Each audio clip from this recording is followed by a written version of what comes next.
My thing is I don't like anything to die. So, you know, you get a scabby old car or bike and then you strip it down and you paint it. You know, I've got friends that have pulled stuff out of hedges and watched them restore it. I'm happy for them that, you know, that car's lived on. You think by the time you get home, 5:30, you've had enough, but I don't. You know, if I've had a stressful day, I'm quite happy to go in and play with my bikes. You know, I'm into push bikes as well. So yeah, I mean, just you've got to have a project, I believe. So I try and do a project. The enjoyment of that, of getting that project right, I've achieved something else, and then I'm on to the next, or you know, I'll go and help a friend of his.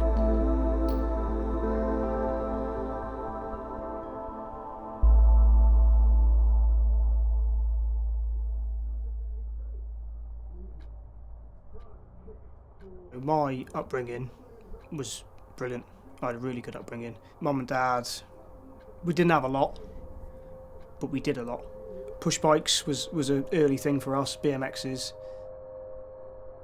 My first sort of motorbike, I was about 9. Dad got that for me. I always remember it, and that was like the start of me of my motorbikes, really.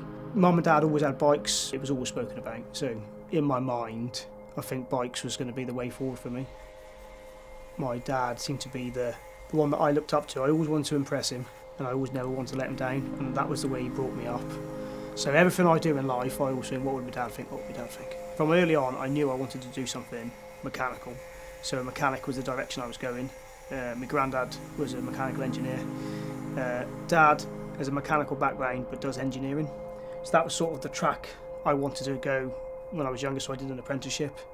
And Dad sort of helped me along with that role, helped me get the interview, and that was the direction I wanted to go. I did my apprenticeship, and then, you know, sort of qualified when I'm 16, and then getting to like 21 now, and I'm doing the same thing day in, day out, and I was like, what am I doing?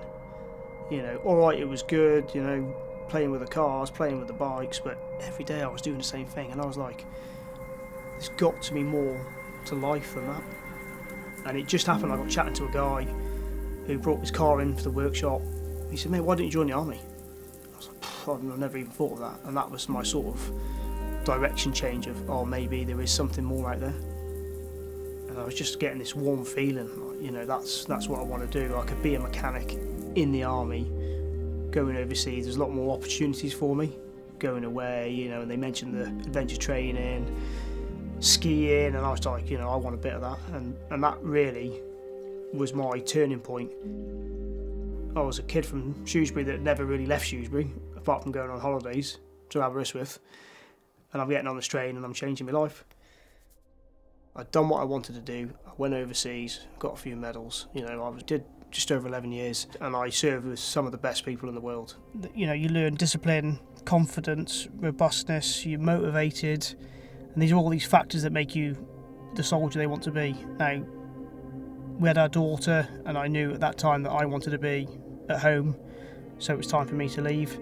You know, and they say, oh, civvy life's hard, but you've learnt these skills, so, you know, you'll be alright, you'll settle back in, or you'll evolve back into civilian life. I tell you what, it was a massive shock to me. I thought I was doing the right thing, and I joined a company that did contract work for the military, so I still had that military connection, but it was in a civilian role.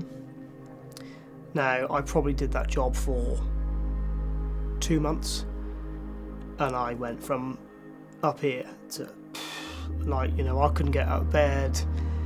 I was getting home from work tired, and I was just thought to myself, oh, maybe, you know, it's a hard day. But my partner recognised it straight away. She was like, something is not right here. I'm normally fit and healthy, I've got loads of energy, you know, I wouldn't think twice doing a full day's graft and then, you know, going for a run. But something ain't right, I just can't get out of bed in the morning. And the worst thing for me, I'd gone from like the man to know in my section. I was the guy that could, you know, fix the vehicles, get the parts, get the job done, to being what I felt was a nobody, you know, and I was in a dark hole then, and it was only in a space of like 3 or 4 months. You know, do I go as far as saying I wanted to hurt myself? Yeah, I probably did. You know, you get these bad days where you think, oh, fucking, why do I bother? You know, I could just, don't have to be so paranoid anymore, I don't have to worry about anything, and you could end it. I spoke to my dad, explained, and he said, look, you're obviously not happy. You know, I was saying to him, look, Dad, I'm in a dark place here, I've never felt like this, what is going on? And he recognised it. He just sat me down, he said, life is so short, you need to do what you enjoy, and you're not doing that. You know, and that was the moment I was like, right, what do I enjoy? And you know, we chatted backwards and forwards. You know, you like cars, you like bikes. You know, why don't you go back to what you know? I don't care who you talk to. If you've done more than 5 years in the military, you miss it daily. 100%, you miss it day in, day out. There's not a day I don't go by where I think about it. Now, life is difficult. I get more good days than bad days, but my bad days, I then revert back to if I was back in the army, I'd be all right. So that's like my safety net, and that's a hard routine to get out of. That will change with time. You know, time's a healer. I'd like to think everyone has a hobby. Mine is motorbikes and cars.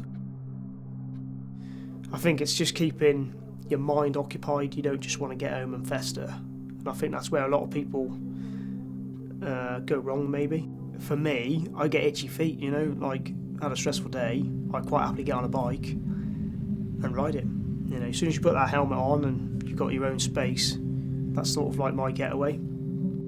It's just a good way for like-minded people to get their headspace cleared. Quite a few people that I know, not just military, you know, civilians that have unfortunately hurt themselves, and it's generally young males. And I think a big part of that is, oh, he's a bloke, he's meant to just crack on and get on with it. Everyone has someone, you know, whether it be a mum, dad, friend, brother, you know, work colleagues, anything like that. You know, you've got to talk, and no matter where you've been in the world, what job you've done, you know, talking is a big aspect of it. I wouldn't think twice to ring in someone up and chance of a brew, you know, and we'll have a chat. For me, it's the circle of people you got round you. I was quite lucky that when I was in the military, I had the brotherhood, you know, the guys I served with, but I still kept my friendship circle at home, and I always talk about it.